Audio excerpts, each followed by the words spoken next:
Abi. Abi. Hayırdır Nesli? Ben sana ne söyledim? Salona göz kulak ol dedim, öyle mi? Peki sen ne yapıyorsun? Salondakilere mi göz kulak olmaya çalışıyorsun? He? Abi saçmalıyorsun şu an. İnsan önce bir sorar neredeydin, nereden geliyorsun diye. Kızım neyi sorayım? Gördüğüm şeyin neyini sorayım sana ya? Ne zaman görsem bir çıt çıt çıt pansuman bir şey. Ya bahçeye sokmuşsun çocuğu. Gördüğüm şeyin neyini sorayım ben? Ya abi bir dur. Şahin bugün salona gelmedi. Biz de Kerem'le onu aramaya gittik nerede diye. Yani nesi yani? Yani? Evet. Kerem'le vakit geçirmek hoşuma gidiyor. Ne var bunda? Ayrıca yani sana gelince yardım et yavru ceylan. Ölüyorum yavru ceylan ama bana gelince dikkat et Nesli. Ayağını denk al Nesli. Ya sen demedin mi bana? Sen demedin mi bana Fırat'ı unut diye, unutacaksın diye? Unutuyorum işte sayesinde. Nesli, benim tepemi attırma. Sen ne saçmalıyorsun ya? Kimin sayesinde neyi unutuyorsun? Fırat'ı unutuyormuş da onun sayesindeymiş de. Bak beni bunlarla uğraştırma. Uğraşma o zaman. Uğraşma. Ya sevda dediğin sadece senin üzerine zimmetli değil ki. Düşerse benim gönlüme de düşer.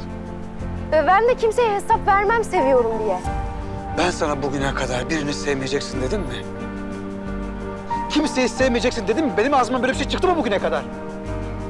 Ama Nesli, şu gönlünün terazisine bir ayar çek. Bir öyle, bir böyle, bir öyle, bir böyle. Olmaz, olamaz, olmaz. Ben kimi sevsem sen olmaz diyeceksin zaten. Senin derdin benim sevdiğimle değil ki. Senin derdin benimle. Sen istiyorsun ki ben kimseyi sevmeyeyim. İstiyorsun ki senin hep kafandaki o küçük kız olarak kalayım ama yok öyle bir şey. Küçük kız. Sevdiğim adam derken... Sen bu çocuğu seviyor musun?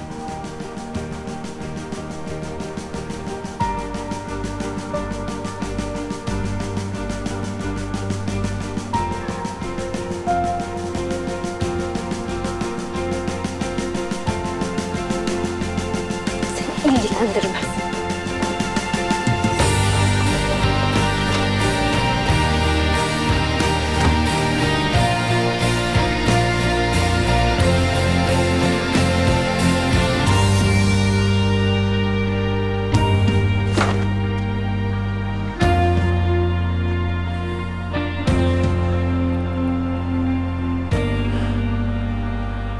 Evet, Yunan boksörün söylediklerini bir kere daha hatırlamış olduk. Bakalım boksörümüz Fırat Bölükbaşı onu hak ettiği dersi ringde verebilecek mi? Hep birlikte bekleyip göreceğiz. Şimdi bir başka habere geçiyoruz.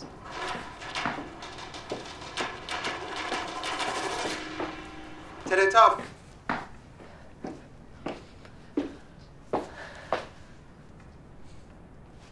Güneş ne yapıyor?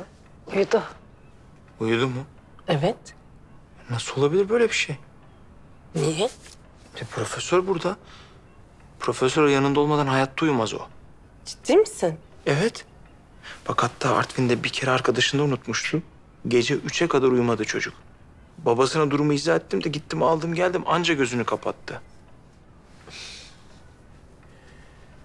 Profesör yoksa doktor var artık.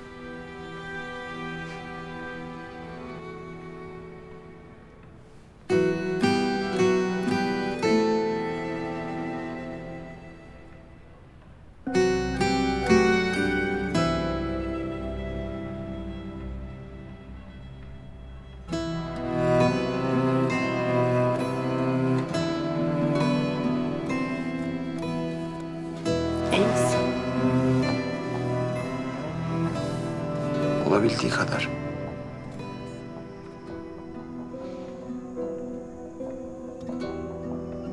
Çıkacak mısın o adamla maça? Yunan boksörle. O adama ettiği bütün lafları harf harf yedirmek çok isterdim. Ama öyle bir vaktim yok. Başka yolu yok mu? Gitmeniz mi gerekiyor illa? Tek yol bu.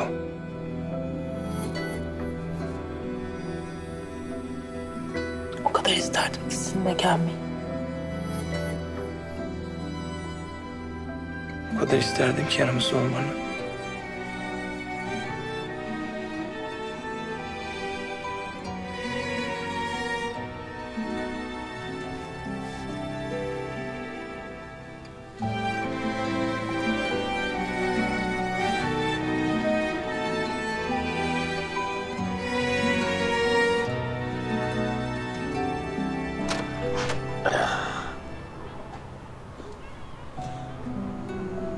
Çaylar. Demli demli çaylar. Hayırdır inşallah. Al bakalım. Al düşüyor. Al. Baba oğlu içelim. Hayırdır baba, ben bu servise pek alışık değilim ha. Akşam bu çay. Dert söktürür dert. Anlat bakalım ne oldu? Hiç konuşmasam mı acaba baba, anlatmasam mı? Anlat. Yani Fırat'ın yüzüme karşı söylediklerinden daha ağır olamayacak senin söylediklerin herhalde. Kendi kişisel intikamın için onu kullandığını düşünüyor.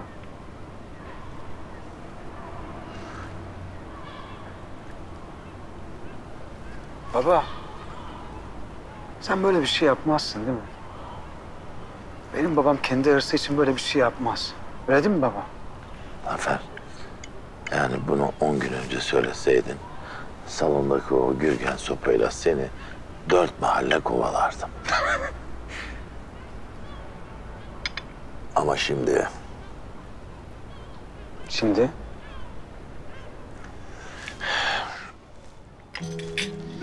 Bak. Şimdi konuşmam lazım.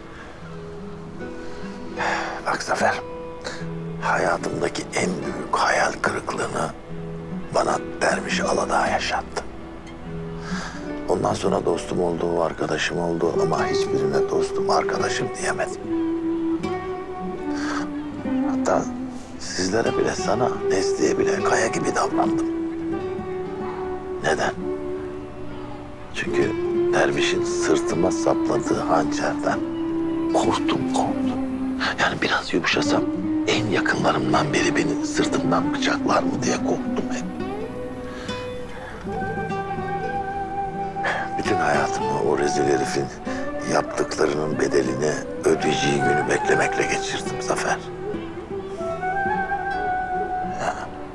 Yani Reyhan'a, bana, Eylül'e, o öldürdüğü zavallı masum çocuklara çektirdiklerini, o eziyetleri ödetmek için hep fırsat kolladım ben. Gün saydım. Ve o fırsat elime geçti. Ve geçer geçmez de hiç tereddüt etmeden ben de harekete geçtim. Fırat'ı istiyordu benden. Ben ama Fırat'tan emindim.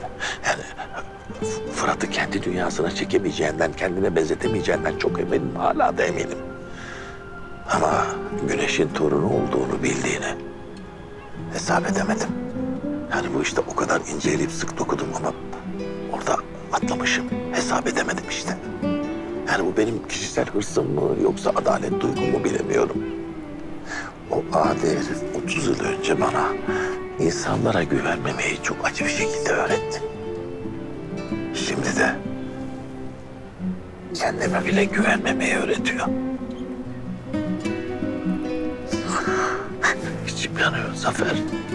Yani Fırat'ın söylediklerinden değil, içimin sesinin söylediklerinden içim yanıyor.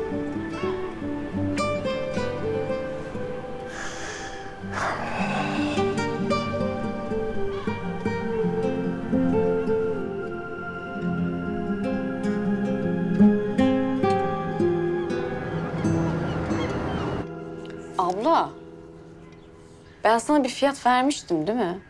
Evet. Ha, sen o fiyatın üzerine bir 50 daha ekle. Niye ayol? Görüştük, konuştuk, anlaştık. Yani şimdi durup dururken niye fiyat şişiriyorsun? Ne şişirmesi? Ben hiçbir şey şişirmiyorum. Ama sen birazcık şişirmişsin. Dur bakayım. Ben seni böyle bırakmadım. Sen vallahi birazcık maşallahın var yani. Niye gülüyorsun kız? Sanki kendi manken de. Hem ben diyete başladım. Aa, ne zaman? Bugün kahvaltıdan sonra. Öyle mi? Bak ya, ne gülüyorsunuz? Selvi sen uyma buna. Ayıp olmuyor mu biraz? Vallahi sen de bize haksızlık ediyorsun ama. Yani geçen yaz diyetteyim dedin, dolandın. Sonra kimdi? Fahriye ablanın altın gününde hastaneye kaldırdılar seni. 6 parça börek yedi, üstüne koca kase kısırı bitirdi. Kalpten gidiyordu maşallah. Yok ya, o kadar da yemiyorum artık. Ama su içsem yarıyor. Ne yapayım kız? Doğru söylüyorsun yani. Aynısı bende oluyor biliyor musun? Ben de su içsem yarıyor. O yüzden profesyonel desteğe ihtiyacınız var sizin. Kim yardım edecekmiş? Bir dünya para. Diyetiydi, hocasıydı. Yok neydi? Altından kalkamayız onu. Doğru söylüyorsun. Var. Bizim Zafer'in var. Git şuradan Allah aşkına. Boks mu yapacağım orada ben? Ya sen boks yapmayacaksın. Pilates var orada. Nesi var? Okullu zaten. Bir program hazırlayacak. O programa tıkır tıkır uyacaksınız. Ayrıca mahalleliye de indirimli. Evet. Süreyya da yazıldı. Evet. Nesli dedi ki 3 ayda tam 2 beden incelirsin. Ay yaza kadar tığ gibi olurum vallahi. Kız Selvi, beni de yaz hemen. Kaç paraysa vereceğim. Hem ondan aşağı kalmak istemem. Gözüme uyku girmez.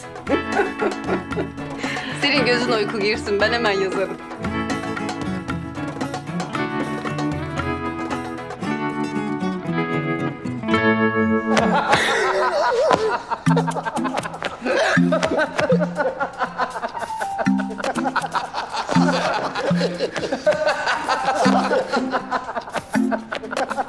Oğlum sussanıza lan. Konsantre olamıyorum. Konsantre olsa yapacak sanki. Yapacağım tabii oğlum. Siz ananızın karnından mı öğrendiniz bunu? Çalışa olacak işte. Ya kardeşim çok şey yapmasam mı ya? Oğlum o bizim gibi sıskalar için lan. Sana basket topu sal.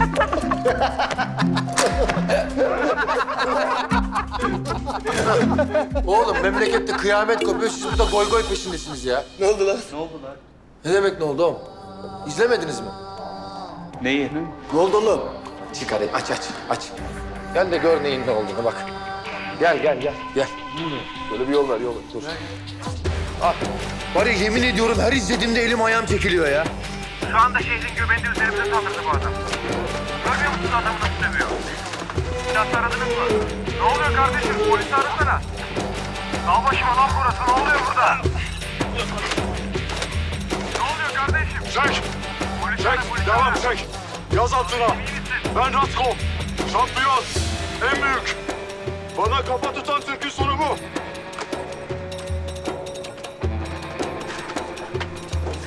Seni istiyorum Kafkas! Seni istiyorum IQ'lu Kafkas! Siz Türkler sadece laf, başka şey yok. Yumruk yok, cesaret yok. Gerçek tarih ben yazacak. Burada Konstantinopolis'te. Ne diyor lan bu şerefsiz? Geline susamış lan bu. Lan bir de Konstantinopolis falan diyor. Oğlum İstanbul lan İstanbul. 600 yıl oldu be. Hala dinmedi kuyruk acıları. 600 yılda öğrenemediklerini Fırat abi 6 dakikada döve öğretecek. Bak gör. Aynen öyle oğlum. Maksimum 2 round ya maksimum. Sokaktaki sıradan adamı dövmüş. Artistik yapıyor lavuk. Fırat abi ringe gömdüğü zaman onu göreceğim onun artistliğini. Bir de böyle ekrana bakıp gevşek korkak Türkler diyor ya. Böyle yemin ediyorum elim ayağım çekiliyor. Ulan tarihte biz ne zaman karşılaşsak balyoz gibi yumruğu indirmişiz sizin tepesine. Hayırdır lan? Siz kimsiniz oğlum? Hayırdır. Rahat ol kardeşim. Yine çakacağız. Fırat abi 220'yi çakınca görecek kim şampiyon kim korkak. Gevşek. Aynen öyle.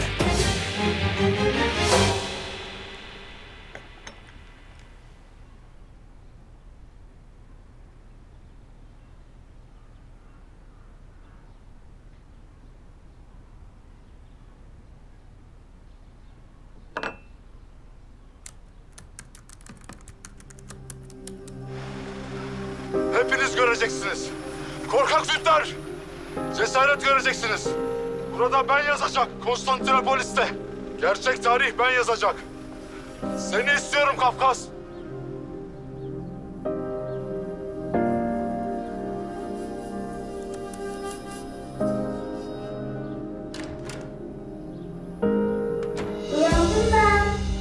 Gel canım kahvaltın hazır.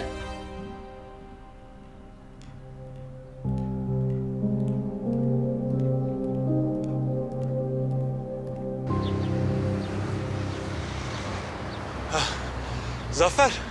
Nerede kaldın ya? Geldim oğlum işte. Ne bileyim lan, burayı bulmak kolay mı o kadar? Takipçine sorsaydın ya. Maşallah navigasyon gibi. Köşeme de alacağım herifi. İstanbul'u beraber öğreniyoruz.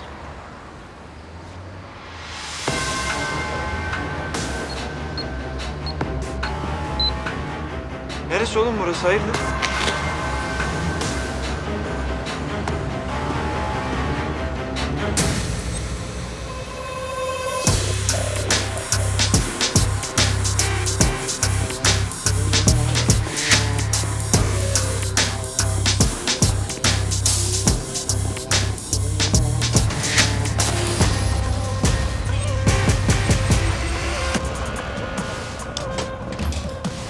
Ne oldu? Sıkıntı yok, az sabret. 7. kata kadar sabret sadece.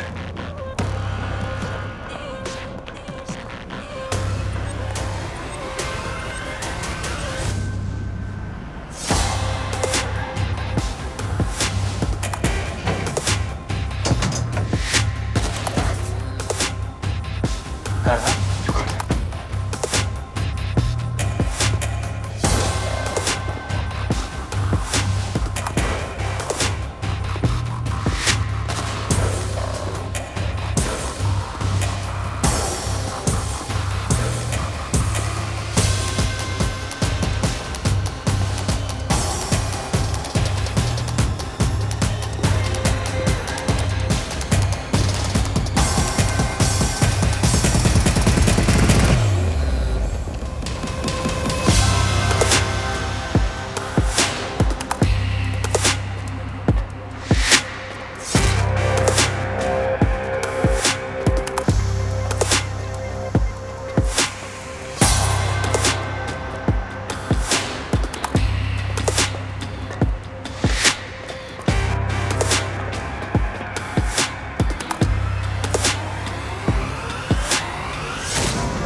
Bu mu lan çözüm dediğin? 2 dakika sabret ne olur ya. Benim hatırım için bak. Hatırım diyorum.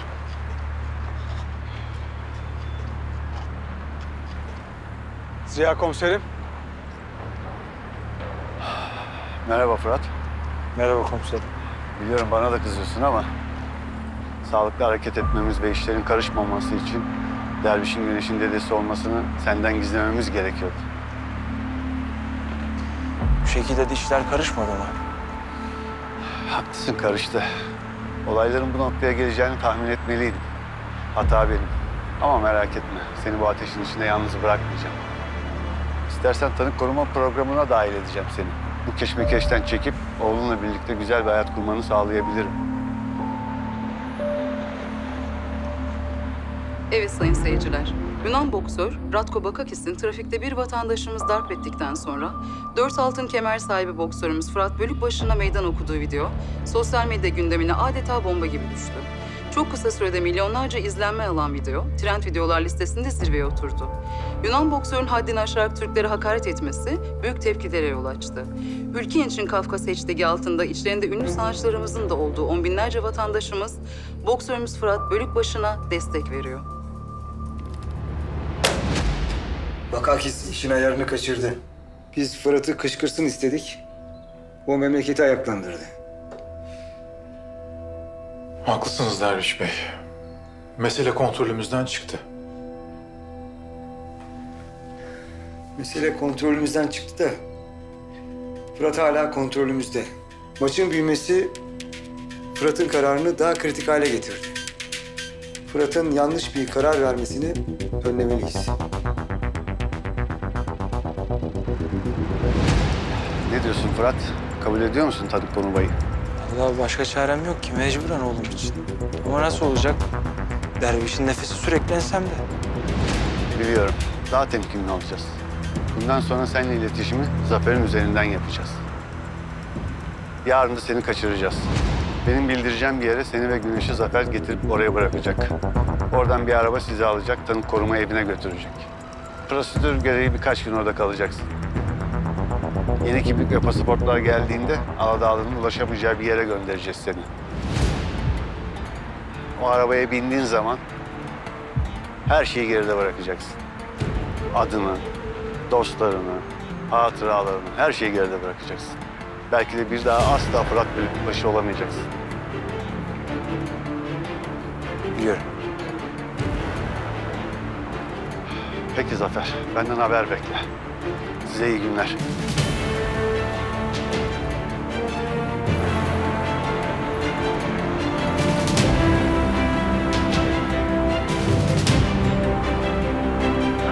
Tarihe yazacak şerefsiz. Ulan Fırat abi tarihe gömecek lan seni şerefsiz.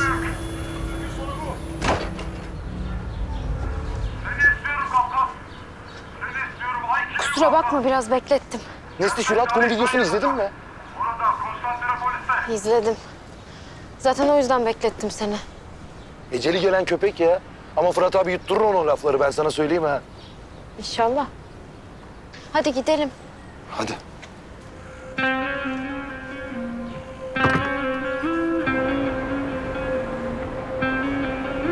Her şey eyvallah da. Şimdi bu şey dedi ya böyle dostlarını filan. Şimdi böyle bir... Bizi silecek misin ya bir kalemle gerçekten? Bak Zafer. Yaman Hoca sizi alıp gittiği zaman içimden bir ses. Koş Fırat. Koş yetiş yakala. Gitmeyin de. Beni yalnız bırakmayın. Size ihtiyacım vardı. Ne yap et, yalvar yakar ama yollarından döndür onları dedi. Güneşi kucakladığım gibi koşa koşa geldim sizin eve.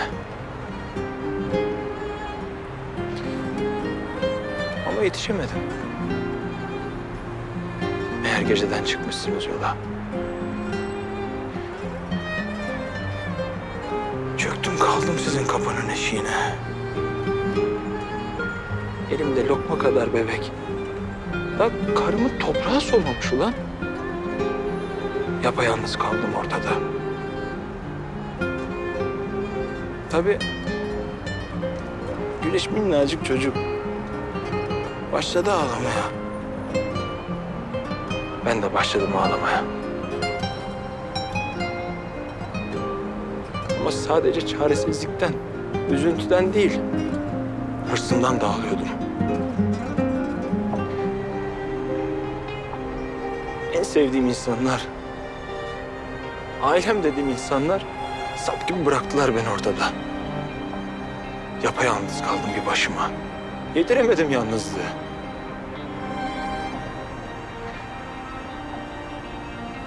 İşte o gün bir söz verdim kendi kendime. Dedim bir daha isimlerine dayanmayacaksın Fırat. İyi kötü ne kadar anı varsa hepsini gömeceksin toprağa. Kafkas ismiyle beraber karının yanına gömeceksin dedim.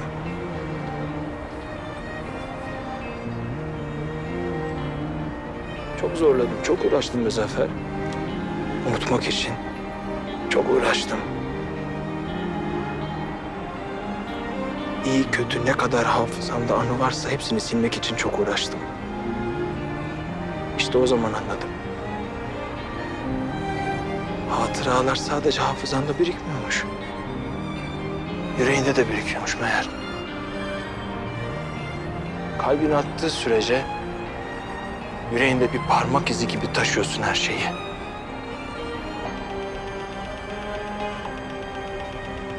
Hani sordun ya unutacak mısın falan diye. Ulan ben sizi o gün unutmadım be. Bir daha unutur muyum? Benim adım değişse, cismim değişse, kimliğim değişse yüreğim değişmez Zafer.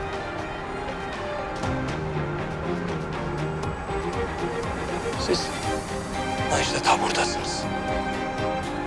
Tamam. Ölene kadar yani. Ölene kadar.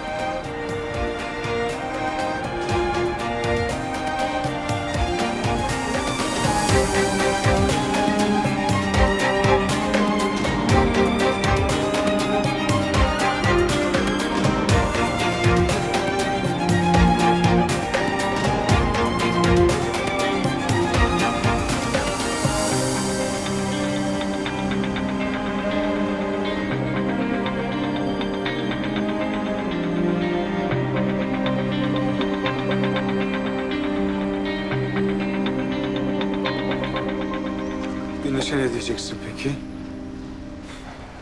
Bilmiyorum, anlatacağım bir şekilde. O da garibin ne olduğunu farkında değil. Oradan oraya savrulup duruyor. Biz ne bu hale geldik bilmiyorum ki. İnan ben de bilmiyorum. Kafkas. Göster adama gününü. Sana güveniyoruz. Memleket meselesi bu. Kafkas abi seni çok seviyoruz. Hadi çocuklar hadi köftelerin başına hadi. Allah Allah. Nereden çıktı birden bu seviye? Gaza geldi.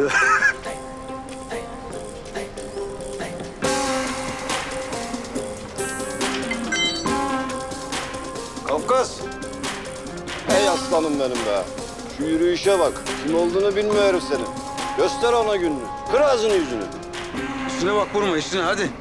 Abbas abi hepimiz yanındayız abi. Eyvallah sağ ol. Üstüne tamircisi var. Allah Allah. Bunlar mahallece gaza gelmişler anlaşılan.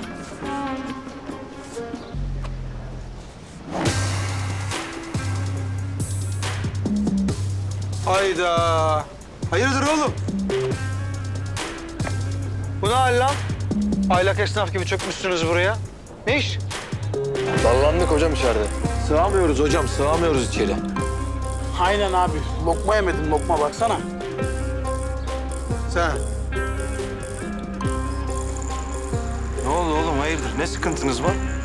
Abi biz seni turnuvada öyle karşı tarafta görünce biraz bozulduk. Kırıldık. Ama bu mevzu başka abi. Hepsini unuttuk. Sen abimizsin, gururumuzsun. Ama şu adamı da ikiye katla be abi. Kurban olayım ya. Aynen öyle abi. Kovacın olurum. Ayakçın olurum. İdman boksörün olurum abi. Allah aşkına indir şu herifi ya. İdman boksörü. Kova daha mantıklı sanki sempatik. Oğlum derdiniz ne size? Söylesenize bir. Ratko'yu diyoruz abi, Ratko'yu. İzlemediniz mi videoyu? Ne videosu?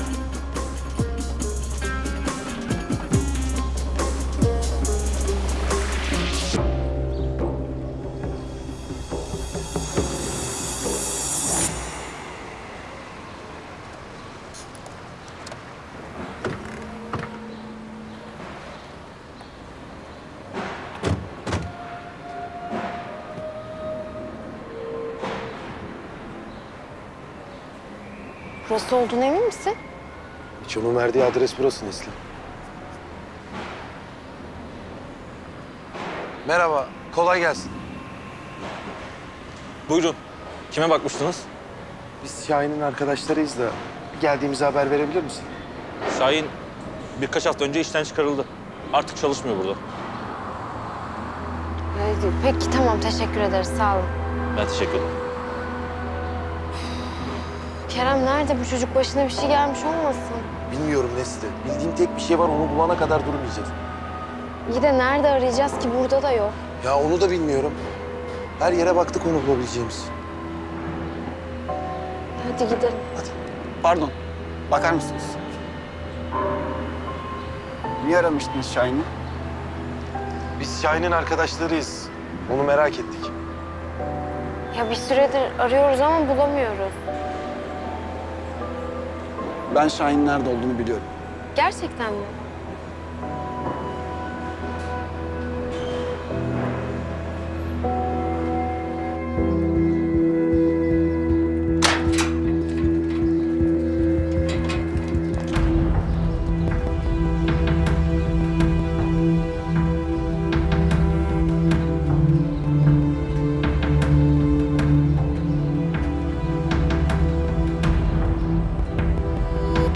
Kerem?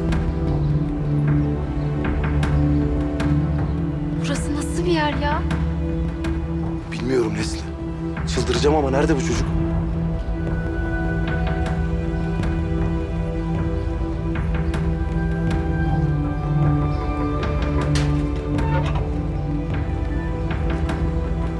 Şahin?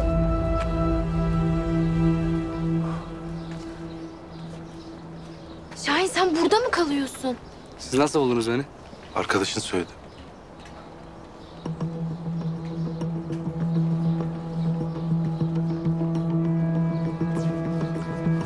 Gerçek tarih değil, ben yazacağım. Burada, Konstantinopolis'te. Tavra bak tavra. Kime kafa tutuyorsun lan sen kime? Bütün memlekete. Ya var ya bu Konstantinopolis'ten demiyorum. Sinirim tepeme çıktı yemin ederim ya. Bunun menajeri kim? Arayalım abi maçımızı ayarlayalım. Şunu ağzını kapat ya. Ben bunun ağzının, burnunun yerini değiştirelim de. Ne yapayım oğlum, gidiyorum. Doğru ya abi. Kafamı kaldık, kan beynime sıçrayız yemin ederim ya. Ya bunun ağzını Kafkas kapatmayacaksa kim kapatacak peki? Ha? Bilmiyorum Zafer. Bilmiyorum.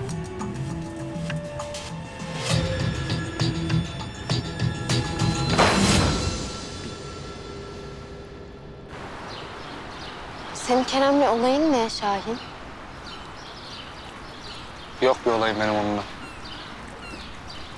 İyi de o sana yardım etmek için çırpınıyor. Sen buraya oturmasını bile istemedin. Çünkü sen konuşmak istedin diye geldim ben buraya. Senin hatırın için. Onun hatırı falan yok. Anlıyor musun? İyi de ne yaptı Kerem sana? Ya bak hele. Sen Kerem'i konuşmak için mi getirdin buraya? Oturduk Kerem, kalktık Kerem. Ne kıymetli Kerem'iniz varmış ya. Tamam.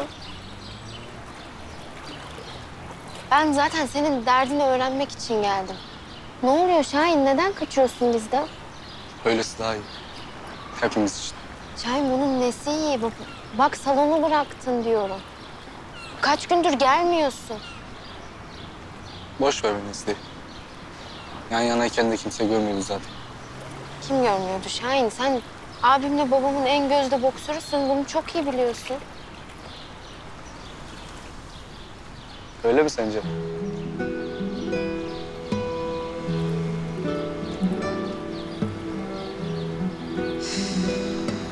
Arkadaşların seni ne kadar merak ediyor biliyor musun? Hepsinden Allah razı olsun. Çok özledim hepsini. Ama herkes görse de bir kişi görmeyince insan hepten yok oluyormuş. Kim görmüyor seni? Kimin görmesini istiyorsun? Hani sana uzak bir hayalim var demiştim ya. Sen de bana umudunu kaybetme demiştin. Evet. Benim o uzak hayalim şu an burnumun dibinde Nesli. Elimi atsam dokunacağım. Ama ömür boyu koşsam ulaşamayacağım. Söyle bana ben nasıl kaybetmeyeyim umudumu? Şahin? Sen... Ben sana sevdalıyım Nesli. Ben sana kör kütük aşığım.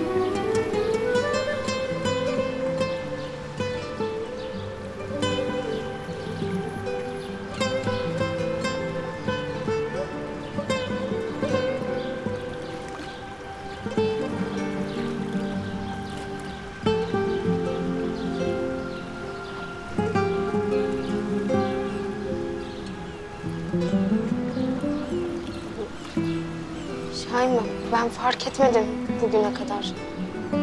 Ben de onu diyorum işte. Fark etmedim. Ben de hepten yok olsam ne fark ederdim?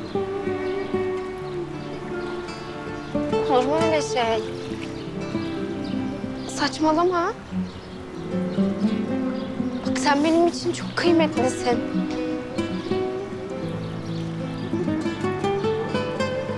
Şahin.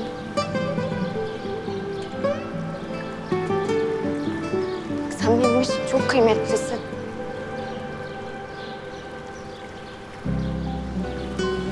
Özür dilerim.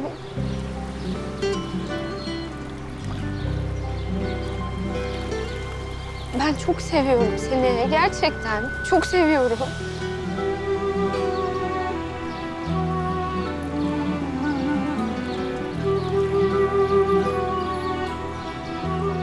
Ama arkadaşım gibi. Çok yakın arkadaşım gibi. O kadar yakın olma bana istedim.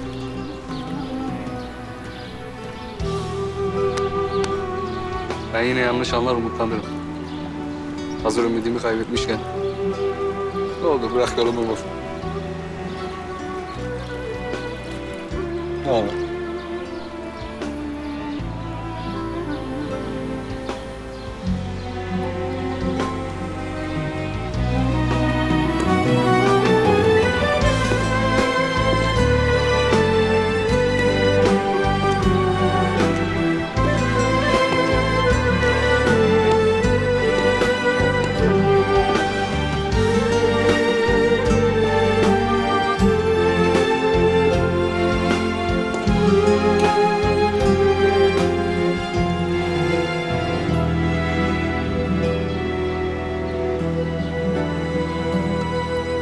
vaziyet Duman?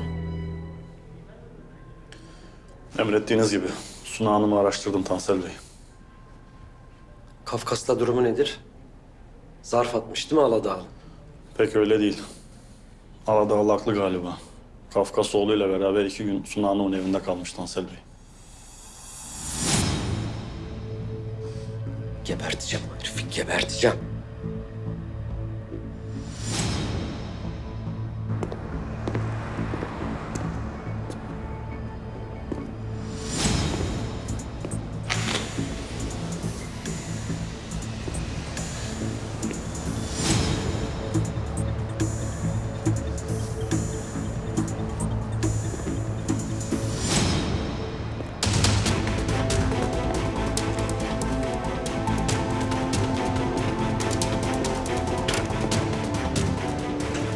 Ahır mı burası?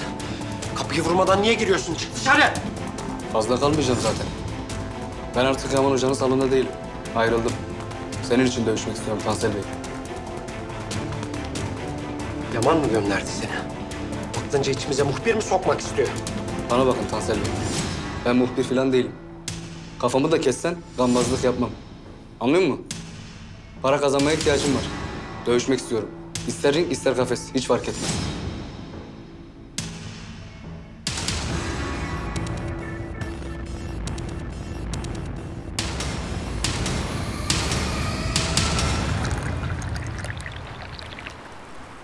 Eyvallah abi. Afiyet olsun.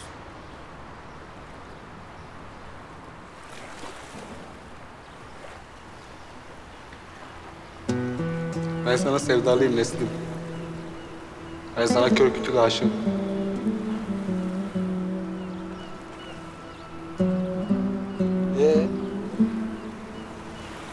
Ne?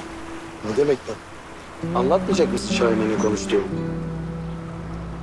Söyledim ya Kerem, üstüme gelmeyin biraz yalnız kalacağım dedi. Sonra da delirmiş gibi öyle kalktı çekti gitti ya. Bu mu? Bu. Daha ne olsun?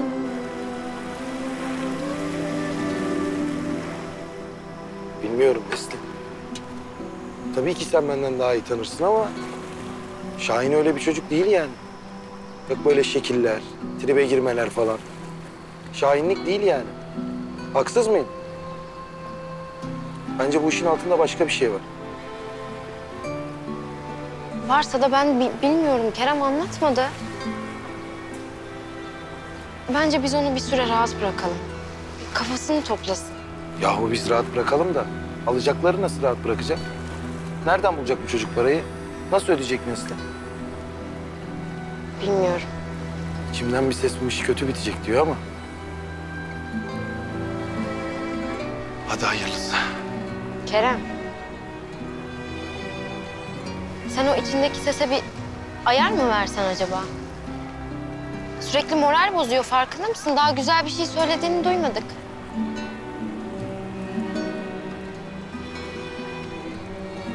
Allah, ben geçen gün çok güzel şeyler duydum ondan. Öyle mi? Ne söyledi? Çok merak ettim.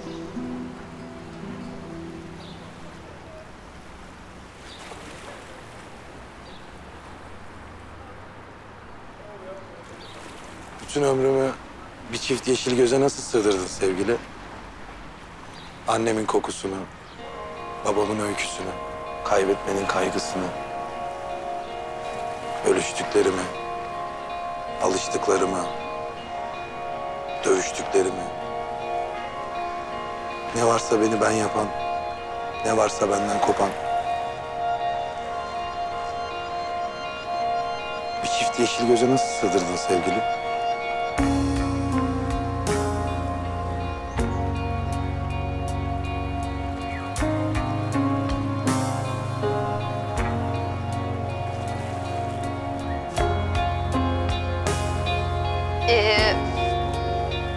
Bence ona içindeki ses değil. Şair Kudret Mahir Tanoğlu söylemiş.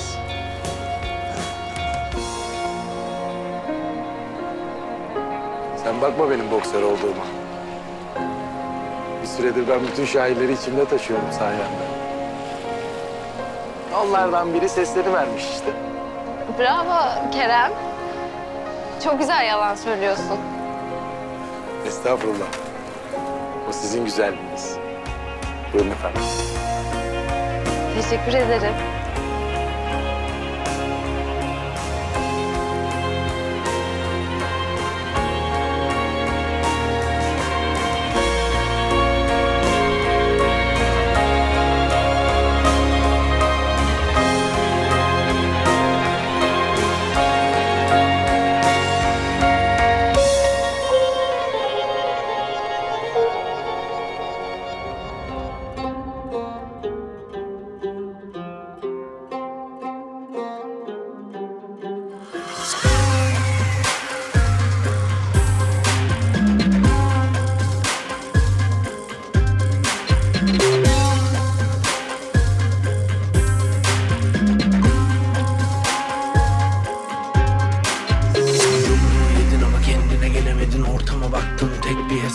Acılara kar, kendini buldun, sandığın aşkta hep bir tokat var. Yumruğu yedin ama kendine gelemedin, ortama baktın tek bir hesap var. Acılara kar, kendini buldun, sandığın aşkta hep bir tokat var.